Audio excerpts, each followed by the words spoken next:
other day I was talking to a guy, and the guy was trying to tell me that all sorts of morality is actually rooted in religion. Now, being an argumentative bastard, I looked at the guy and I said, you know what? No, I don't believe that.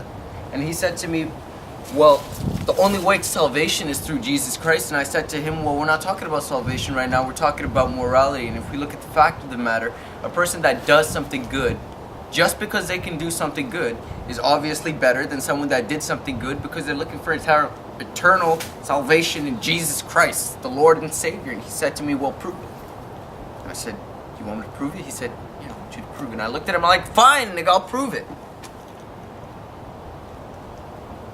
So I came up with this little scenario. It goes something like this. One day you're walking down the streets and you come across a guy. The guy says to you, hey man, I'm really hungry. Can I have some change? And you say to the guy, I have no change, man. I only have $100 in my pocket. And he says, I'm really hungry, man. Can I please have it? And you say to the guy, you know what? Fine. Here you go. Get the fuck out of my face. This is all the money I have on me. It's $100. It's one of those new fucking plastic bills that bends and shit that you can't do anything with. Take it.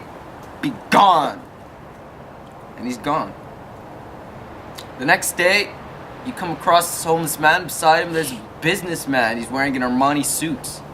He has a briefcase, a bunch of papers, and as soon as you see the homeless man runs up to you, the businessman runs up to you. The homeless man says, hey, you know, you were a nice guy last time. Let's see if you're still a nice guy. Can I get some change? You say to the guy, seriously, man, I have only $100 in my pocket. And now the businessman chimes in. He looks at you. He says, well, if you give him your $100 right now, I will make it worth your while. And you say to him, how are you going to make it worth my while? And he says to me, well, if you give him $100, I will send you on an all-expenses-paid trip to the destination of your choice. You say, really? He says, really. He says, how much can I spend? And he says, you can spend as much money as you want to spend, and I'll pay for it all out of my pocket. So you give the homeless man $100, you go on a trip, you bankrupt the poor businessman. That's what he gets for doing a good deed. You come back from your vacation that you paid for. The vacation wasn't for you. You have to remember that you paid $100 for your vacation. At this point, the man I was talking to, he was just looking at me. He was wondering, you know, where the hell is this guy going with this? I think he's kind of crazy. He started backing off slowly. I said, hey, let me finish.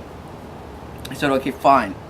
I said to him, don't worry, there's only one scenario left. And he said, okay. I said, the next day, you happen upon this homeless man. He knows you're a nice guy by now, but he's not trying to mooch anymore. He doesn't ask you for anything. But his big brother, Scary Larry, comes up to you. And he's holding a baseball bat with nails sticking out of it and a couple chains wrapped around it too. And he says to you, I know you've been a nice guy, but it's time for you to be a nice guy again. This time, you're going to pay him $100 or I will beat the shit out of you. And so, you give him $100, you save your skin, and you walk away. Now in those three scenarios, I asked the man, which person was the better person? He said to me, well, obviously the guy that did a good deed just for the sake of doing a good deed. And I said to him, well, if we take an all-expenses-paid vacation to mean heaven and a beating to mean hell, that really means that morality is not situated within religion. Because if you're doing something because your religion commands it, you're obviously not doing it out of the kindness of your heart. You fear retribution or you want a reward.